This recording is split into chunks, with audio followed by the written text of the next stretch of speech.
தஞ்சாவூர் மண்ணு எடுத்து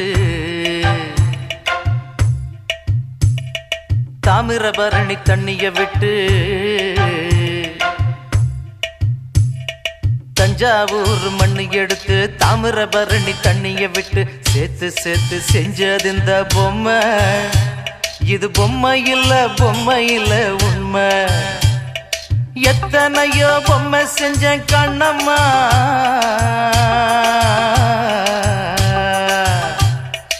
எத்தனையோ பொம்மை செஞ்ச கண்ணம்மா.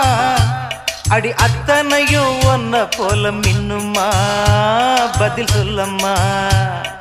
தந்தானே தந்தானே தந்தான குயிலே சாமி, தந்தானே தந்தானே என்னோட